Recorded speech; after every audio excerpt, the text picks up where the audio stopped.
Everyone. Welcome to Aftermath. We're live. It is Thursday evening at 8 p.m. Eastern, and we are happy to see all of you. This is a spoiler-filled show where we get to discuss the aftermath of the cast's choices and, get a little bit into their mindset, what was going on in their mind versus their character's mind. So obviously there will be spoilers tonight for our entire series of Into the Mist. We will not be spoiling anything ahead of the story in Curse of Strahd. So if you're worried about that, don't worry, you're fine. But we will be obviously talking about events that have already occurred within our stream. So if you are not caught up, you probably don't want to watch this yet. You probably want to go back, get caught up, and then come back, and we'll see you then. Couple announcements before we get started. Of course, we want to start with a huge thanks to our friends at Forged Gaming. They make really high quality tabletop accessories for players and game masters alike, and they've provided us with a discount code. So if you put in the word Realmsmith20, all one word, at checkout, you'll receive 20% off your entire order. So thanks, Forged Gaming.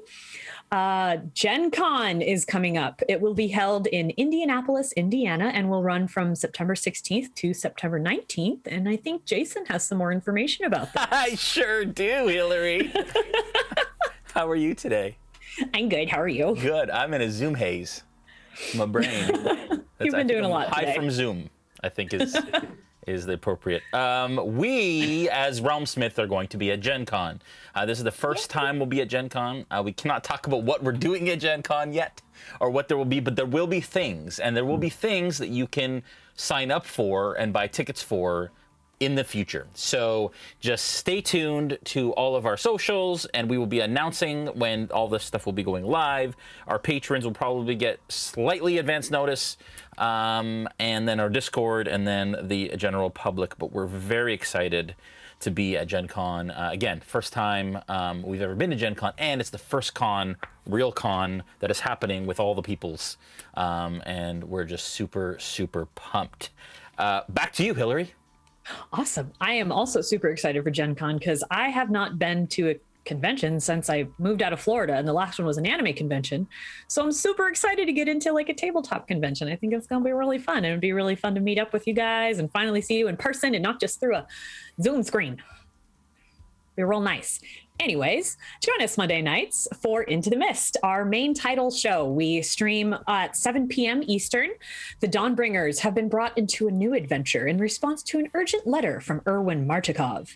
After the Baron and Baroness of Valaki were stoned to death in the square, a new leader has stepped up. And despite the superficially lifted spirits of the Valakians, he fears the new leader, Lady Voktor, is secretly allied with Strahd and has asked the Dawnbringers to help him find proof. So check us out on Monday if you wish to see the next step in this gripping adventure. And if you're interested in interacting with our live streams and helping forge and craft the story of the Dawnbringers, help them out around Barovia when and if we can, consider joining our Patreon. We have a Discord that you can access for D&D discussions and all sorts of things. But if you join our Patreon, you can get access to the role-playing portion of our server, which is there's people playing 24/7 from all sorts of time zones, all walks of life, all ages. So if you think you're too young or too old or in the wrong time zone, check it out. There's a lot of really good people. It's a really good way to get more D&D in your life. And we all know more D&D is better, So I think that's all the announcements we have for today. Trying to keep it a little short. So the way this is going to work, if you have any questions and you're watching live, if you have a question for Lauren or Jason, go ahead and put it into the chat, prefaced by the word question. And my fellow moderators, the Smith Guardians, will take those questions and put it into a chat. We probably won't be able to get to all of them, but I will try to get to as many of them as possible. So joining us this evening is our very own beloved and benevolent DM, Jason Azevedo, and special guest, a woman who has made quite a name for herself in the D&D world, Lauren Urban. Thanks for joining us tonight, guys. Hi. Thanks for having me. Yeah. We're super happy to have you. Thank you so much for joining us. So, as I am waiting for my questions to populate in the chat, I'm going to just start with a question for you, Lauren. Well, first, let's give our audience a little bit of a rundown of who you are. Who is this wonderful person that has joined us? I have a little bit of a note on it in case you wanted me to do it, but do you want to tell them who you are, what you do, and why you're so awesome? Who am I? It's a good way to start. I don't know about awesome, but I can say that currently my main job is I am the content coordinator over at C&E Games, specifically for Idle Champions. What does that mean?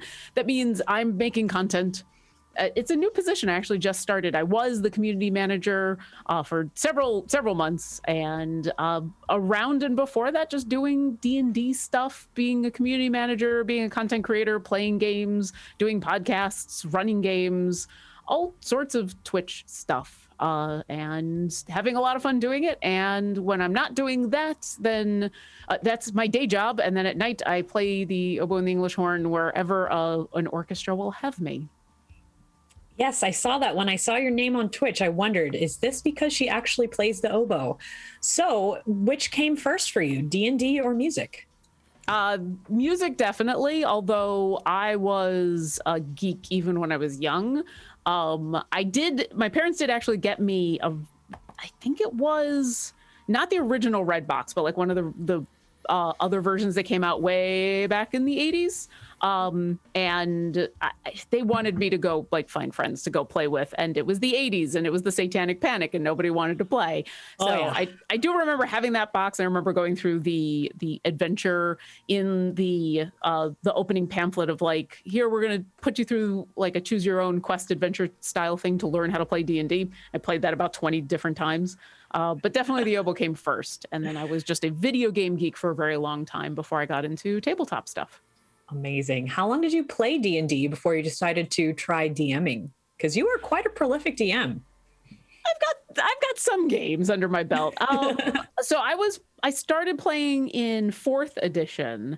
I think I played for about a year or so before I started getting into DMing, just like one shots and little bits here and there with my home group. And then it kind of expanded from there. I ran a couple of campaigns for them. And then by the time 5th edition came along, I was DMing a lot more. So it was a little bit of a gradual increase. And then there was a while where I kind of ended up being just a DM, and I was actually afraid I was going to be the forever DM. Forever DM. Yeah, I there was about a year or two in where everything I did was all DMing. Yeah, I know. See you, Jason. We love you, Jay. Thanks. It's weird. It's come in waves though. Like for a while, all I did was play, and then for a while, all I did was DM, and it was great. And then the playing started again, and then that's when I started playing on stream, and not just DMing on stream. And now I actually play a lot more than I DM. It's just like my podcast and some stuff at home. So it's been very cyclical, and it's helped a lot because I think it's good for DMs to play when they can. I think it's good for players to get a chance to DM. I think it's just good for everybody. Do you have a preference of playing or DMing? Yeah. It changes. If I am playing more, then I want to DM. If I'm DMing more, then I want to play. So like right now, because I really only I have my podcast, and then I have a group that gets together that we started off as a group that just plays like one shots and runs playtest stuff for each other. And now it's kind of expanded a little bit, and we've been going for about a year. And I DM for them on a semi-regular basis. And so I play a lot more, and so I've been itching to DM again, even though I do DM, but the scales haven't balanced yet. Mm-hmm. And so wherever they are, I'm always looking at the other scale going, I should, yeah. Yeah. Grass is always greener, I guess. I don't know. Yeah. D&D is a game that always leaves you wanting more. Yeah. But like I said, it's good because it's hard when you're just DMing, because getting the chance to play is so exhilarating, and it is a lot less work. So it's a chance to like show up and enjoy the thing that is being crafted, and not have to do quite as much of the prep work, But then there's always those moments where you're thinking about the next adventure you want to run and the next group you want to put together and the next idea that you have. So I think it's a kind of a constant push and pull. I have a question for kind of both of you, actually, that I'm curious about, because you both have a lot of music in your background. Lauren, obviously, you play multiple instruments. Jason is an amazing singer. I don't know if you play any instruments, Jay? Guitar. Not as good as there I you should go. for all the years that I've done it, but yeah, I play acoustic guitar. What I'm curious about, though, is, you know, we hear over and over again that if you have a theater background, that can really be helpful for getting into D&D. But I'd like to know what you think your musical training brings to how you run and play D&D. Lauren, Do you want to go first? You first. Okay. Definitely, specifically being a classical musician, because I'm very much an orchestral musician. I think what helps a lot is the idea of a D&D game is not that far off from when I play in orchestra, in where ideally everybody is working together to create an experience, a musical piece, a story that may have solos for a whole bunch of individual players, but it's a collection of people who are working to craft a thing. And on top of that, you've got a conductor who's helping lead it. You know, you got your DM or your conductor. And if I don't want to say if you're doing it right, but ideally it is a group and a team effort, and where what's being created at the end of it is bigger than the individual parts. And you're not pointing to the conductor and saying, well, they did everything. And you're not pointing to a specific musician and going, well, they carried the piece.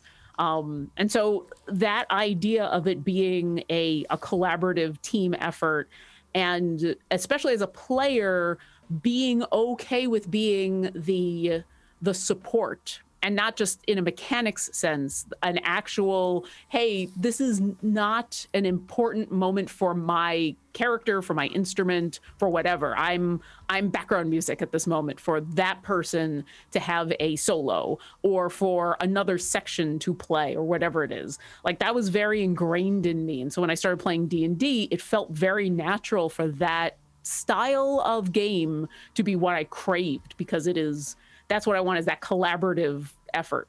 So I am not always good at it, but I try. That is such a brilliant way of looking at it. I never would have thought of that, and that just blows my mind. How about you, Jay? You stole my answer and said it way more eloquently than I ever could have. And that is, in being in a band, same thing, right? Like, everybody has their kind of moment to shine, and sometimes you're the background vocals, and sometimes you're just laying down a riff in order to allow somebody else to kind of shine and solo, and it's that give and take where we're all kind of creating music or a narrative together, and we're all kind of going in the same direction, but all have kind of our parts, and we know when to pull back, we know when to get quiet, we know when to bring it back up, and yeah, you said it way more eloquently than I did. But for me, I think on the other side too, when it comes to streaming and DMing, I think performing absolutely kind of took the jitters out of these sorts of things. And so, you know, singing at a bar or a wedding or a corporate gig or whatever the case may be in front of some sort of audience, you know, it ends up being, you know, you're anxious and you're excited, but that nervousness tends to go away, and so it's kind of set me up for this, I think, and being in front of the camera and being in front of people, especially kind of in a live kind of scenario. Yeah, that's my... I 100% agree with that. That I felt really lucky, especially when streaming D&D started to become a thing, that the performance aspect was not something I was worried about, because not just being a performer and being comfortable performing, but even more than that, having the training to know how to deal with whatever I have to go through for pre-performance anxiety. Like, everybody has something, you know, and it can vary from person to person, from stream to stream, or from show to show. But like, knowing in general, oh, these are the things that I know if I do A, B, and C before a show, that helps with me feeling prepared and ready to go ahead and be live. And I felt I still kind of feel really lucky that I had that experience, because people who are getting into TTRPG streaming, who didn't have that training, are having to learn not just how to stream D&D and how to perform live, but how to deal with being a live performer, which can bring on anxiety. It can, you can be everything from excited, nervous, all the way to panicky, throwing up. I know, it happens to everybody. So it helps a lot before a show to be like, okay, I know exactly what are the things that my body is going to do and how to deal with it. Yeah, because the difference between nervousness and excitement is like a hair's width, and knowing how to like channel one into the other is such an important part of this. And I'm still learning how to do that, because I still get some pretty serious jitters every time we do this sort of thing. Yeah. I today in actually Omega Critical Bar did a seminar in our Patreon today, and he was talking about, in the same way that you warm up for a gig or for a performance, there's also a cool down that also should happen, and how that applies to Dungeons and Dragons and playing, and how, me preparing and learning my songs, even though I wasn't great at memorizing them, anyways, but you know what I mean? Like, just that preparation that occurs, setting up your set list, all of that, I think for anybody who's musical and understands the kind of training it takes and the kind of like practice it takes, you step into kind of DMing in the same sort of way. Another thing I just thought about is also playing to a crowd. And so as a singer and as a lead singer, knowing where the crowd is and where to go next, and how to read a crowd and understand, well, you know what, I was going to play this, but instead, I'm going to play this instead, has really kind of helped me to kind of, it sounds silly, but read a room and read a group of adventurers or a group of players who I can say, this isn't really hitting. What do they need now? Do they need to pick up? Do they need kind of to come down a little bit? And just understanding the crescendos, I guess, of the characters around the table, understanding kind of where they're at, I think has also helped a lot. Absolutely. Hopefully that's encouraging to people out there, because I know a lot of people are like, oh, I don't have theater background, so I probably can't do it, or I'll be at a disadvantage. But there's so many different talents and walks of life that can help you play this game. Yep. Absolutely. And I love to reiterate, on a regular basis, we all get nervous. That is super, even with all of my training and all of my performing experience, I get nervous every single time before everything from my home game to performing on Heroes of the Plains or on Realmsmith or wherever. Like, performing makes me nervous, but it's nerves that I am familiar with and I know how to deal with, but it's just a thing that happens, and it is 100% normal. So absolutely go for it. So true. Thank you. That makes me feel a little bit better. Got a comment from Mistra Ravenwind in response to what how you guys were talking about music and D&D, and they said this is the best analogy for D&D. Such a cool way to think of it. Aw. Comment from Roman Wolf. They think you're pretty awesome, Lauren. Lauren is pretty awesome. Happy face. Aww. And they want to know if you have a favorite module, setting, or edition. 5th edition for sure, although I have a lot of really fond memories of 4th edition, and there's a lot of things I've pulled from 4th into 5th. Definitely everything from like the bloodied condition to thinking about, I really liked in 4th edition how they set up both monsters and NPCs as like, are you an artillery? Are you a support? Are you, like, the way they classified stuff was especially really helpful for me as a DM with coming up with interesting encounters, so that it's not just, all right, here's one or two of the same monster, but all right, I'm going to put a couple of tanks, I'm going to put an artillery, I'm going to, put together a collection of monsters that are going to make a more interesting fight that way. But yeah, 5th edition, I think, has what I really like about 5th edition that is better than 4th edition is it's so much easier to run Theater of the Mind, which I know is a weird thing to say here with all of your awesome maps and minis and how awesome that is. But like, I do run most of the time Theater of the Mind, and that is almost impossible in 4th edition. So, but 5th edition is by far, that's my favorite. don't know if I have a favorite module. I do tend to run mostly homebrew or at least altered homebrew kinds of things, but I do run a lot on the Sword Coast or Faerun, or kind of the general Sword Coast-ish idea. I have a couple of homebrew like towns that are not a canon place in the Sword Coast. That is just it's just a place somewhere in the Sword Coast. So you can kind of live in that world without having to worry about, well, how far are we from Waterdeep and how far are we from here? So I do tend to like grabbing that setting because I like how varied it is, and I like that there's a ton of information out there. Because especially as a DM, I have a hard time coming up with towns in general, and just those bigger campaign settings. But I have also no problem with like destroying whole swaths of it if I need to. So I as any good DM should.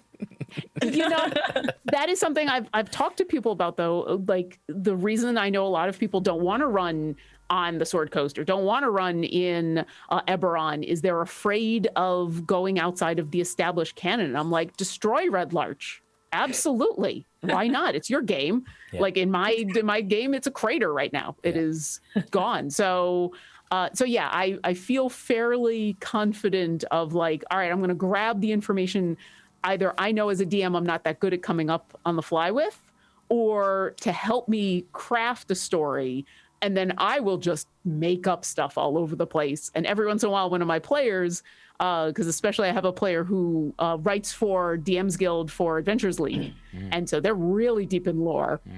And they're wonderful because every once in a while they're like, okay, is this thing... They were in Waterdeep, and at one point they were like, so what happened to the thing that prevents dragons from getting into Waterdeep? I'm like, that isn't here. I don't know what you're talking about. And they're like, okay. So it's been fun to use a setting that everybody's familiar with, but make enough changes that established players are excited. That's great. But yeah, that's where I tend to roll. Is if you tell me go ahead and run an adventure right now, it's in a town called Boken in the Sword Coast. Where exactly is Boken? Wherever it needs to be. That's awesome. I love that. I love it. When you guys are creating an adventure, do you start with like some monsters that you create? Do you have a story in mind that you want to tell? Where do you start with that? Jason, you go first on this one. Wow. That's a great question. I run, and as we all know, I run mostly published adventures, which I edit fairly heavily based on kind of what, where I want the party to go or whatever. But like I did a D&D Beyond Jasper's Game Day session just last week. And those sessions, I think about a theme.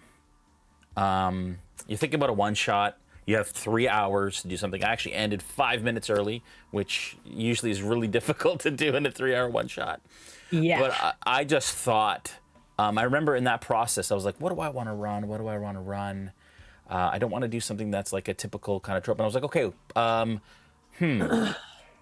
I don't want to worry about, as Lauren mentioned, a larger world. I don't want to worry about them having to know where they are geographically. So they're at an outpost at the end of civilization, kind of Game of Thronesy, where there were these guardians of the expanse that were, guarding the wall, and that was it. It was like a keep on the edge of kind of the unknown, which is then attacked and so on. But I think of a theme, or the one I did before that was like Survive the Night. It was like, okay, if we had Saw, the movie series in Dungeons and Dragons, what would that feel like? What would that be like? What would the game master be like? And all of this sort of thing. So I start with a theme or a feeling, and then I build my kind of story around that. Cool. How about you, Lauren? It depends on the what I'm making the adventure for. Okay. One shots, I do tend to go for either a very specific one-line hook, usually the actual adventure hook, or something super silly. I do tend to run more silly with one-shots than I do with longer adventures, especially if they're charity adventures. I do tend to lean towards pie monsters rather than something more serious.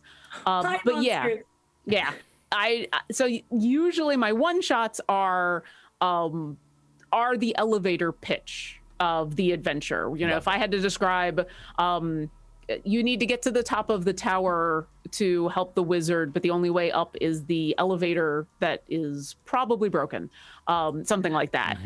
And then because usually with those kinds of one shots, it gives the players a lot more flexibility and a lot more freedom to just kind of do whatever it is they want, and then I'll just make up stuff on the fly. So a lot of the time for those one shots, I don't have that much prepared. I have that one line. I have maybe a couple of monsters that I've made sure are leveled to wherever the party is going to be leveled.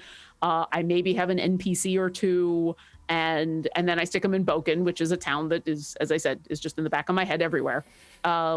If it's a longer adventure, if I'm coming up with something for my campaign, or I'm coming up with like a 5-10 episode kind of run, then I'm either looking at the characters and I'm looking at what can I pull from the players, the characters that I think they'll be interested in, or I'm looking at I might take that one line hook and expand it a little bit. And a couple times I have been inspired by monsters, because especially the D&D 5th edition monsters, it's become standard that it's not just a stat block. They usually have a good several paragraphs of text of information about how they live and where they live and why they live and all of that. And oftentimes I will find interesting tidbits in that, and I can craft a story around there. So it does depend on the length of the adventure for me, and the shorter the one shot I'm running, the sillier it gets, and the longer it runs, the more serious it gets. Yeah. Oh, that's cool. Yeah. It's a good way to get a little bit of both in there. Yeah. Let's see here. So, Lauren, have you played Curse of Strahd before coming in to this campaign? I did many years ago when it first came out. My husband actually ran for our home group, Curse of Strahd. Oh, cool. I played an Aarakocra monk. Nice. Good combination. Oh yeah, she was ridiculous. As monks and Aarakocra are. Yeah. We finished the whole thing. I'm trying to remember. I don't actually remember the fight with Strahd. What I remember is a lot of the middle ground stuff that we did. I'm trying to avoid. I figure it's probably pretty obvious there's a fight with Strahd. Yeah. But other than that, I'm trying to avoid saying spoiler things. Yeah. But yeah, I remember the funniest thing that happened in that game. It was a great game, and my husband was running it, but he wasn't as familiar with D&D as a lot of us that were playing, which is great, especially at the... A character showed up in the adventure, I won't say who for spoiler reasons, that is a known character if you are a fan of lore. And so everybody in the players were all like, oh, what? And my husband, being the wonderful, kind person that he was, all he had was what was in Curse of Strahd, and he didn't understand why we were having this reaction. I think I know what you're talking about. I'm sure you know exactly what I'm talking about. I think he appeared in our stream, and he was played by Luke Gygax. Yes. So I had a feeling it was that one. Yes.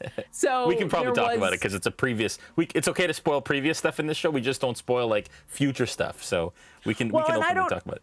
I don't know if future is coming up or if any of those characters are coming back. So I'll just continue to talk in circles around that. But yes, that was a fun moment. But yeah, we played through most of that. But it was when it came out, and Curse of Strahd was one of the it was like the second or third major campaign in 5th edition, if I remember correctly. So it had been long enough that when Jason asked me to guest, I know like a bunch of the big beats. I know probably some of the big spoiler stuff, but there was nothing about what I played in the last 3 days that I remember from the original playthrough that I did. So none of that was spoiled for me. That's great. But so yeah, it was kind of fun to revisit that world in general and have these now 2 different memories of these 2 very different characters. Yeah. Are you? And Aarakocra monk and Muriel. Very Yeah. different. Are you a fan of gothic horror and that kind of realm? Are you? To be honest, not really. Right. Or at least not in long stretches. I think I so the other funny thing that's happening right now is I played the 3 episodes here, and what I love about it is that it is very steeped in the atmosphere. Like your show and this crew put on really dive into that gothic horrorness and the dread of the dread domain and all of that. I think that's a lovely experience, and I kind of like that in short bursts. Yeah. I do like serious, and I can deal with graphic, but I don't tend to go the horror route. Yeah. On Heroes of the Plains, we're also in Ravenloft. And it is a very different game because of the characters that we're playing and what we're doing there. And so it's been an interesting experience because when wonderful human being Todd Kenrick tries to go deep into the gothic horrorness of Ravenloft, eventually we're talking about farting whales and dropping our druid as a sperm whale on top of Strahd. So it's a very different experience. I love so, how like, on Monday I'm playing in this deep into gothic horror, and then on Tuesday I'm in the same place being ridiculous. That's amazing. I love how it went from gothic horror to Hitchhiker's Guide to the Galaxy in like a breath. Oh yeah. Oh that's awesome. We are, and we'll do on Heroes of the Plains, we will get serious, super serious, and we've had really emotional, deep moments, and we will go horror, but we don't tend to stay there. And then just the nature of our characters wouldn't work for a long period of time in Ravenloft very well. We are not, like, I think your crew has crafted characters that work in this setting really well. And that's a really good thing to think about ahead of time if you want to be steeped in that world. Yeah. Our characters on Heroes of the Plains are not. So it's an interesting dichotomy. I love it. And that's the beauty of Dungeons and Dragons, is that you can take the same setting and have completely different experiences. It's pretty fantastic. Yeah, absolutely. Let's see here. Sorry, my internet just kind of freaked out, so it kind of threw me off for a moment, but I think we're okay. I just accidentally closed my question window. Panic. Oh no. Lauren, what is your favorite color? Okay, cool. Blue. I was hoping for a longer answer so she could open up her. Can you expand on blue? Can you tell me what shade? Okay. I do love your background. On blue later. Okay. We'll expand on blue later. You mentioned Jay approaching you about this, but I'd love to know like how you found Realmsmith, because I know that you've been a longtime viewer. We see you in the chat a lot. It's always really fun when we see you in there and everybody's like, it's Lauren, yay. So how'd you find Realmsmith? What made you love us from the beginning? I don't know if I remember how I found the stream, but I remember, I know the reason that I fell in love with it is because it was just, it was a bunch of what was obviously players who were really invested in sitting around the table. I think you were all still playing in person at that point. Oh, definitely playing in person. And it's not, you can always tell when a group is really tight together and are invested in the story that's going on. And that's what draws me. It's way less what they're playing and more the character interactions and watching the players interact with each other as their characters. And then when you moved to Wildmount, like that setting as well, just watching the players move to a different setting and different characters, but still have that amazing interaction. So that was what it is for me whenever I'm going to really dive into a stream, is I want that character interaction. I want the player interaction. I want their 100% buy-in to what the DM is doing. And the rest of it is interesting and fun, but not the bit that's going to keep me around. So I can't always watch live, but I try to on a regular basis. So, and it means so much. I mean, again, it really does. If there's anybody who has seen a lot of content and streaming content out there. It's you, and has been involved, and the companies that you've worked for, you just have this experience in this world. So for you to say that gives me all the feels. It really, really does. And I think that, the thing that I love about our group is that it's unique in the sense that there just aren't a lot of streams necessarily that are a group of friends who have known each other for decades in some cases, who play together, like literally like a home group that is just now playing, and friends who do that. So, I appreciate you saying that, because for me, I think that is something that Realmsmith is really holds dear, if that makes sense. And then we bring in other friends and other, like yourself and Critical Bard and Nora, who now I've known for a number of years, but it's that core of kind of friends who have this innate trust for each other on so many levels, that I think just makes it special. So thank you so much for saying that. Yeah, and I think Totally true. I think the trust thing is really what it is about, because D&D, you're basically a bunch of adults sitting around pretending to be silly characters. And so there is a lot of trust that's needed, because you need to know that somebody's not going to be like, oh, that's weird or something like that. And when you've built up those years of trust, you can just feel it through the screen. You come for the D&D, you stay for the friendships. Yeah. Absolutely. Yeah. And when you, again, like I've known Dave for 25 years. And so if Dave does something that, for whatever reason, I can say, hey, Dave, listen, like let's whatever, or, try this or try that. Like there's a trust, again, from best friends who you can speak to. We talk about a lot about lines and veils, and we do that a lot more now that we have guests on. But it was a new concept, and we didn't, as silly as it sounds, we didn't really need it up until we started having guests, because we know each other so clearly as friends that we knew what lines, not to cross. And we kind of understood each other's sort of sensitive spots, because we even had experienced them together and gone through that. And anyways, it's great. So now I'd love to know how Lauren came on being Muriel.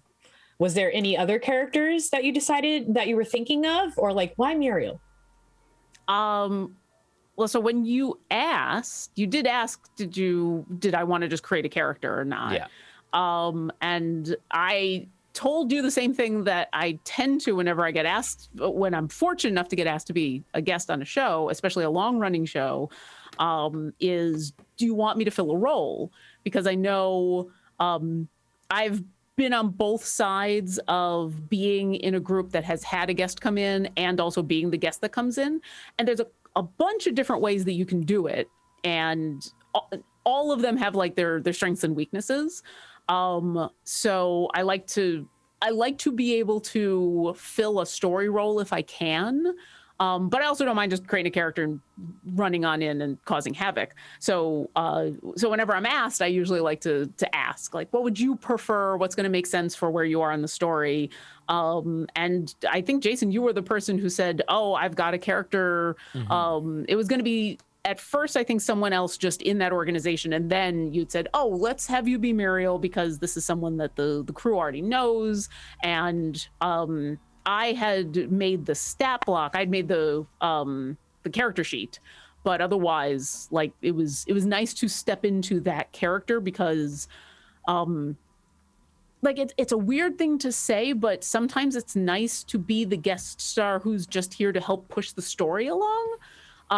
And I do really enjoy that. Like, it's also fun to show up and be like, I have a whole bunch of stuff that I want you all to do. And like, I think both those things are fun, but there's something fun about showing up and being like, I'm here to help fill a role, and I'm just taking a voice off the DM that they don't have to worry about anymore. Yeah. And that was the appeal of Muriel, because then it's like, okay, I've got a set agenda, but it's one that's going to align with the party. And then I don't really have to worry about me. I can just worry about pushing the whole party forward. And that's super fun.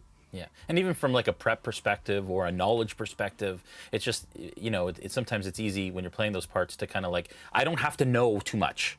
Like I need to know what I need to know, and the DM will help me along. But it probably takes a lot of pressure off, rather than being like a critical juncture kind of character that occurs for story purposes. So that's interesting. There is one moment that freaked me out because the one thing I did not prep was I did not go back and find an episode that you voiced Muriel. Yeah. And I realized literally about 5 minutes before the first episode, I'm like, I don't remember how Muriel sounds, and so I'm just gonna come up with a voice, and it's probably nothing like what Jason did, and that's okay. And frankly, I didn't care. Because you're awesome, and I wanted you to be Muriel at that point. And I remember thinking, who should she play? And Muriel came to mind because I remember playing her kind of like you are. Like I was like, it is perfect. It's like this really awesome. Anyways, I just thought they really fit. Even the way that the campaign kind of explained her mannerisms and just the way that she is, and it was just perfect. And you did it. It was awesome. Well, thank you. Perfect. And it also helped coming into this as a character who the party already knows and all of that. And on the one hand, I didn't need to know a lot, but I also trusted that at any point I could ask Jason during the game and be like, I don't know. What should I know? What do I need to know? Like, I had that trust coming on in that if I was supposed to know something that Lauren didn't know that Muriel did, that Jason would help out with that. So that also helps a lot. Yeah. How did you guys adapt the stat block that was in the book into like a workable player character? I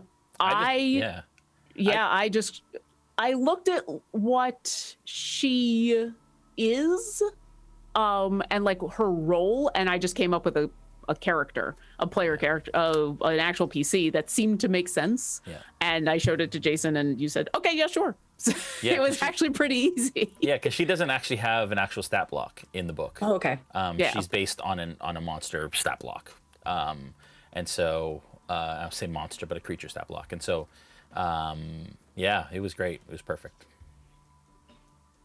Very cool. And it all just worked out so well. And I love that she did this like big dramatic, awesome exit that was totally thwarted by the die. Like, what did you roll? Like a 7 or something? Yeah. So you mean the stealth check at the very end? Yeah, at the very end. Not the best stealth check, no. And that's one of the few things she's really good at. So I was a little disappointed in that one. So frustrating. There's other, we'll see what happens. What do you think she's doing now? Or is that for Jason to interpret later? I'm so curious. I think that's for Jason to interpret later. I'm not going to spoil anything, but I will say in that moment when she rolled that, I had messaged him in backstage chat a couple of things. So yeah. And I will say this, no spoilers, because people will find out what happened. But I had a plan for her that changed based on what she sent me in chat after. Which definitely redirected the path that Muriel would be on in the next little while.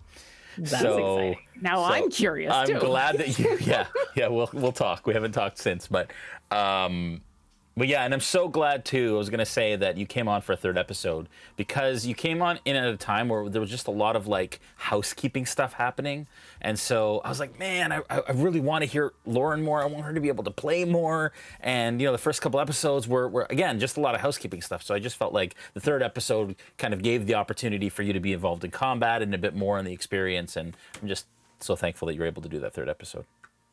Me too. It was a lot of fun. And as I said, like what was great about this was coming in as a support for the party and as a support for the story, and not having to worry too much about like, I don't need to explain my character or my backstory, and there's no other agenda going on. I can just be here to help push things along and sit back and also enjoy some of the amazing role playing going on. Do you find it harder to find a voice for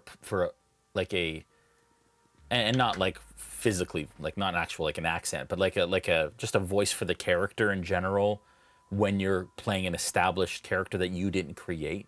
Like how much of it is there a disconnect at all with a character that you are not forced to play, but asked to play, rather than a character that you create? So I'll say this is the first time that I've played a character that isn't just an established character, but was in the game as as you were playing her. Right. So this is kind of the first time I've done that, which is why I had the panic moment 5 minutes before, and I'm like, I don't remember what she sounds like. All the other times that I've been lucky enough to join in and I've played a character that's been given to me, I guess would be the best way to say it. They hadn't been a character that had already appeared in the game yet. Right. So I still felt a lot of ownership over a lot of that, the physical and the voice and all of that. So this was the first time in where I was trying to still at least adhere to something along the lines of what that character should be. And it was an interesting acting challenge for somebody who's not an actor. But I think there's good in, especially in a one shot, in once again, like some of that pressure is taken off. Oh, I don't have to come up with everything. I can just take this and run with it. And I do really like that. I mean, even when I make my own PCs for either one shots or longer running campaigns, I do tend to be that person that looks for the limiters. I'm the last person to pick my race and class because I want to see what everybody else does so that I can help fill in holes. Like that, it helps to know what the limits are. It helps to know what the boundaries are for me to be able to be creative, because otherwise there's just too much. So being given a character is kind of freeing in a way, because I'm like, oh, I don't have to worry about like all their bonds and flaws. I can just dig into this and do this as best as I can. Yeah, that's great. I want to briefly talk about that room of dolls. Both of you. For both of you, Lauren, what was that like? What was that like for you as a character and as a player? And Jason, what was, after she answers that, what was it like to DM that? Yeah. I remember joking after the episode that ended, after the second episode when it ended on the room of dolls. I remember joking afterwards, like, well, they're all going to come to life and they're all going to kill us. Not actually thinking they were all going to come to life and they were going to try to kill us. It was, so the interesting thing is Muriel, just because of what she was doing, ended up having kind of not a periphery, but it was a very much like, I don't know why you're all in this room. These dolls are creepy. What's going on? We should just get out of here. Let's go find the thing that we need to find. And so it was interesting to kind of just not watch, because there was that one moment where I leaned into, she's got a passive insight that's pretty high. And there was like I was trying not to come up with a reason to be inciting, because she was kind of back and forth and wasn't in the room and didn't see what was going on. But there was a moment where one of the characters gave her a reason to just stop and look. Yeah. And so that was an interesting moment, because I don't know if she really understood what was going on with the dolls, except that this is probably a trap. Lauren was creeped out, like in the best way. It was like, it's one of those, like, this is amazing and also horrific and also amazing. So, so yeah. I named the episode Child's Play. Yeah, I saw that. Yeah, I had to. So good. Yeah, let me say first, kind of how I came up with the concept. So those dolls are not supposed to be animated at all. Inside baseball, hopefully the players aren't watching, but in the actual Curse of Strahd adventure, spoilers for people playing Curse of Strahd, all of that stuff, beep, beep, beep, spoilers. Those dolls aren't supposed to be animated at all. They're just supposed to be dolls that he had Blinsky create. But of course, Van Richten's Guide came out with the carionettes, and I was like, I need to add those into my game. Where can I add them? Dolls. There are dolls in Isaac's bedroom. How awesome would that be? How great an encounter is that? And so I kind of melded those two together. And I love doing that. I love taking an established adventure and kind of turning it on its head a little bit, and I do that often. But you had your earphones out, so you didn't hear exactly what happened last episode. I don't know if have you gone back and watched the episode?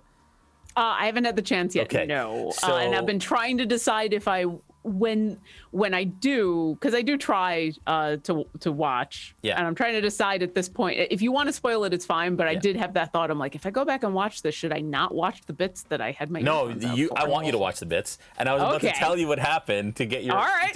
response. But if you'd rather watch it in real time and find out, then that's okay too, because I don't want to spoil that experience for you. No, go for it. Okay. Go for it. For our audience at home. Yeah. So I don't know if you're And familiar if the with cast is in there, take out your headphones. I don't see them in the chat, so I don't think they're here. Yeah, but cast, Okay. don't listen. So I don't know if you're familiar with carionets, but carionets basically have a little silver needle, and when they poke you, they curse you. And as an action, they can trade bodies with you. And so at the point where they started acting shit. weird, the characters' bodies, the characters' consciousnesses are now in the dolls, and the dolls' consciousness is now in the characters. So the whole, I'm getting chills just talking about it, the whole, like, 2/3 of the episode, Yeah. they've been the dolls. Oh, And wow. they took the dolls off the shelf, who Falfer and Travas are in, and put them in their bag. That's amazing. Yep. So it was just, it couldn't have gone any better. And as soon as people started failing those charisma saves, I could hear Julian, our producer in the other room, just like tee-heeing. Cackling. Like just like giggling in the most wonderfully devious way possible. That does explain a couple of things. Yeah. Okay. And so now that I told, think about, I told the players, I was like, listen, if I start playing you guys, the players are going to know, and that's never fun. So I even called them in the break, which is why the break took a little longer than it should have. But I basically said, guys, listen, I need you to play it this way. And my players are great that way, but play it as if you're this, your consciousness is actually this, these are your new stats, so on and so forth. And then we went from there. But yeah, what a fun episode. It's one of my favorite episodes, I think, yet. And it was just, yeah, it was great. It was so much It was a fun. lot of fun. That actually leads well into a question from one of our lovely audience members, Edward DDO. Since our halfling is a hexblood now, which is a curse somehow, which bounds to the soul more than to the body, how does it interact in the state of being possessed where the soul is swapped? So basically, how does the hexbloodness play into this carionet curse? Yeah, for me, I don't think it does, because sure, I think narratively it connects to the soul, and it's a bit of a curse that could potentially be undone if the hag dies and all this other stuff, right? But as we all know, and as the players know. But that said, it does technically change your race. So even though it's a lineage, the race from a technical perspective on your character sheet, now you are hexblood. So from my perspective, it doesn't affect it at all. Okay. That's my call. also, where else but in Barovia could you be cursed twice? Yeah. Where else? Curseception. Yeah. Exactly. Every day, all the curses. All right. So I'm just going to kind of focus on questions and comments from the audience for the rest of the show, because we do have some really nice comments here from people just being wonderfully kind. The Antipodine D20 has a comment for Laura. I love the idea of a homebrew location for a known realm or world. I don't know the canon worlds as well as I would like to, so I'm going to use that. Please enjoy. Exactly. I feel like the settings that are created are a good starting off point. That should just be seen as like a diving board. Like, where can you go from here?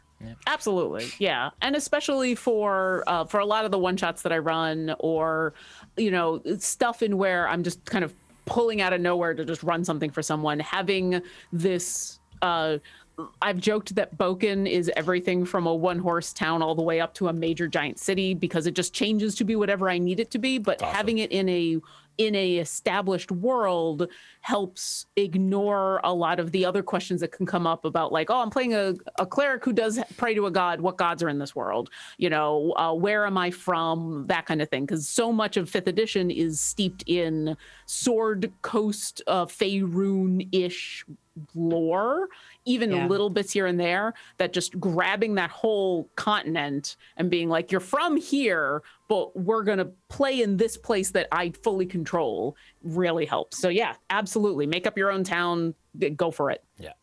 100%. Yeah, and then you don't have to homebrew a pantheon. Yeah. Unless you want to, unless you're the kind of Unless you person want who, to. Yeah. like that's the beauty about homebrewing, is like you can make up the stuff that you find fun to make up and steal the rest. Yeah. Just wholesale be like, yoink, mine. Yeah, you can be like Matt Mercer, or you can be like me that steals everything. Like somewhere in between. Like there's a whole gradient of of abilities. Yeah. There's no one right way to DM. There really Exactly. isn't. Let's see here. So you guys spoke earlier about warming up and cooling down. So a question from the Antipodean D20. He wants to know what you guys do to warm up and cool down as DMs. Yeah, Lauren, Oh. you first. Okay. As a DM, it's a little different than what it's a little different.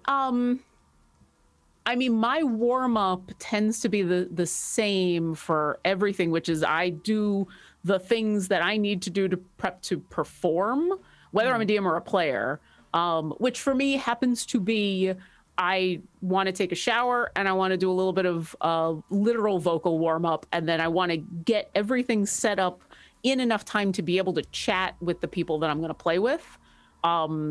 Because especially with D&D, since even in a performative aspect, the feel and the culture of D&D is it's friends sitting around a table playing. And so having that moment beforehand of being able to just chat about random stuff in your day and what you're eating and what's going on, like that helps a lot. So I kind of get all of the jittery, I need to do this to prepare to perform out of the way first.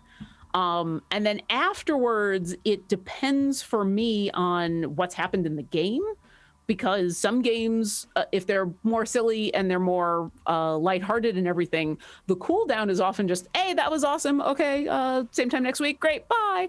And if it's more serious, or if there's been a lot more intense interaction, or if there's questions about how we're going to continue from where we are, then taking the moment to take care of all of that, taking the moment to like check in and find out if everybody is okay is important. And once again, kind of both as a player and as a DM, I think the only difference for me is as the DM, I'll tend to facilitate that a bit more. But yeah, it really is more about just hanging out with my friends beforehand and afterwards. And then the aftercare is very dependent on what happened in the game for me. Yeah. How about you, Jay? Yeah, for me, the lead up for me, and I mean, I've been pretty open with my ADHD and my memory, and so for me, before I start DMing, I need to kind of just get into my own head. I need to review my notes. During COVID, it's easier because the guys aren't here. But when the cast is in the room, sometimes it's a bit much for me before the stream. So I actually need them. We have like a green room kind of area where they just kind of hang out. And then I just need kind of like quiet with Sirenscape on with my notes just to kind of get my head right. Review sort of the major steps and the major beats and what I need to do. And then we go from there. Cool down for me, DMing like drains my brain. My brain battery's dead at the end. After a session, I just kind of sit back like, and it depends on the session. You're right. Like it really depends on the intensity of it. Curse of Strahd is deep, and you go to pretty dark places sometimes. So it tends to drain me a bit more than others do. And it's real. Like it's definitely it affects my brain,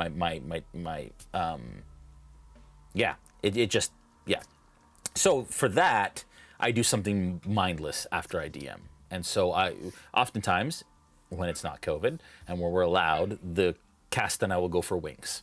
And we kind of sit around, we just have fun, we enjoy, we talk, just something brainless. Or I'll go sit on the porch, or I'll watch a television show, just something that kind of like just allows my brain to sort of relax a bit, because it is pretty draining for me.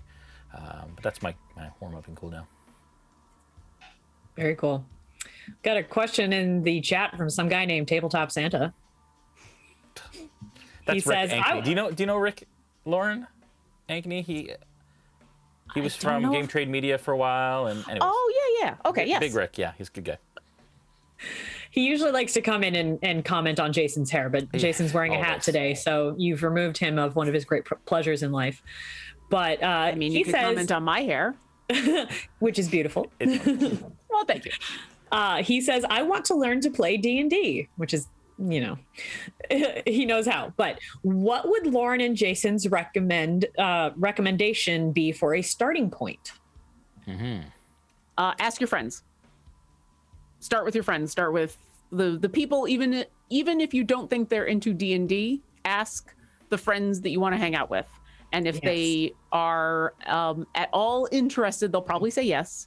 If they've never played before, it doesn't matter. If they've never DM'd before, it doesn't matter. But yeah, start with your friends, start with your immediate family, start with people that you want to hang out with, irregardless of whether you think they would be interested or not. Because especially now that D&D is way more popular in the world and known and doesn't have the same kind of stigma it used to, there are probably very close people that who you would never have thought that they wanted to play, but they just never even thought about it, or they haven't been asked. And you asking is going to be the moment they'll go, yeah, I'd like to give that a try, and then go from there.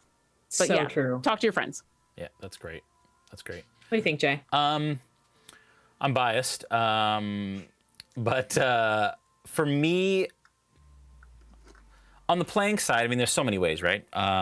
If you have friends that play, connect with friends and be able to play with them. The starting boxes for D&D are awesome, and that's a great way to just get your feet wet without investing a lot of time and a lot of effort to be able to do that. For DMing, I'll speak to the DMing side of it. What made me want to DM and get back into Dungeons & Dragons was Critical Role, and I say that because the amount of rules and D&D knowledge I got just by osmosis from watching that show really kind of pushed my DMing ability forward faster than I ever expected it to. Absolutely. Sometimes you may pick up some bad things from watching streams or bad habits that other DMs might have that aren't necessarily rules, whatever. But from my perspective, I was able to absorb by watching, and that's kind of the way that I learn. And then a great way is to join our Patreon and our Discord. But seriously speaking, especially during COVID, it doesn't have to be ours, but just any online community that is welcoming and can teach you and can kind of take you under their wing. The amount of people that we've had that said, I've never played D&D before, I joined the Discord, now I play every day.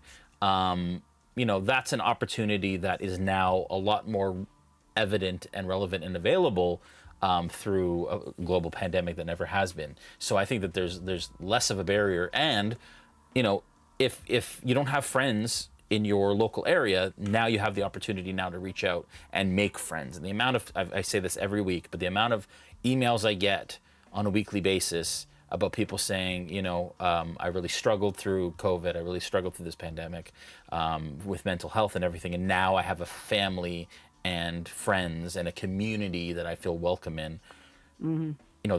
Anyways, so there's lots of ways, but find somewhere I think Lauren hit it on the head. Find friends, find somewhere you're comfortable and share that experience with them. Yeah, because you're going to be spending a lot of time with those people. So make sure it's people you want to spend time with. Yeah. I will jump on the new DM part of it, because I think that's usually the other thing that happens is you get a group together and nobody has played, and now someone's got a DM, and oh geez. And I 100% agree. The Essentials box and the other starter kit, both of those are really, really good. The other thing I would recommend, especially if either money is tight or you're looking for a smaller experience, grab the free basic rules. Yep. Get yourself a bunch of the pre-generated characters, and go look for one-shots. They're all over the place. D&D Beyond has a whole slew of encounters that are things that you can kind of really easily digest and run, usually in one session, just like a one-night thing, which can help for new DMs, because one of the most nerve-wracking things I've found with especially newer DMs is you give them an adventure and it's like, I've never even played before. How do I even prep this? So find yourself literally a one-shot, something that is a one-night commitment, and that will help ease the anxiety a little bit of, I need to do this for my friends because we've all gotten together. So just Google it around or ask around, especially in this awesome Discord of wonderful people. There are tons of recommendations, and that's usually a really good way to get started. And chances are by the end of it, you as the DM will have this moment of, I messed that up, and did anyone have fun? Yeah. And then your players will be like, that was amazing. How can we play this next week? Yeah. That's pretty much what will happen. Yeah. Yep. And I'll add one more thing, which you're very familiar with, which is D&D Beyond, and how much it streamlines the ability to create characters, which was probably the most daunting aspect of playing D&D for the first time. And they've done such an incredible job of streamlining that process. Zoom day. It's been a Zoom day. Streamlining that process and just making it incredibly accessible from a rules perspective and from a character creation perspective and a DMing perspective. I mean, the fact that you can literally, even without dice now, just click on stats and have them rolled for you is pretty incredible. So, yep.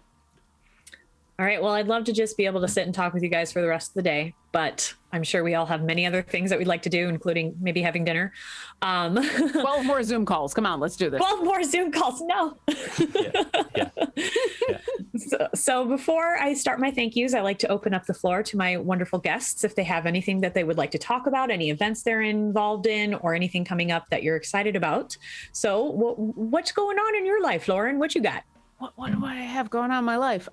So a lot of the stuff that I'm doing is either playing in a couple of online games right now, stream games, or I've just started a new position at Codename Entertainment doing this content creator thing.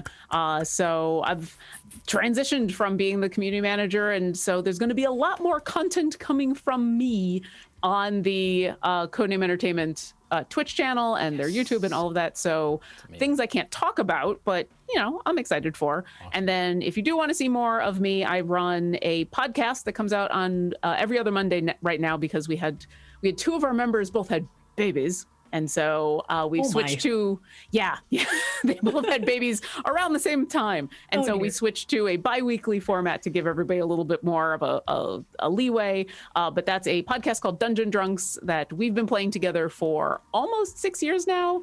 We're towards the end of this campaign, but we do try to do big, giant recaps. So if you want to join in now, we're actually starting one of the very last adventures before the end of this campaign. So you can join in.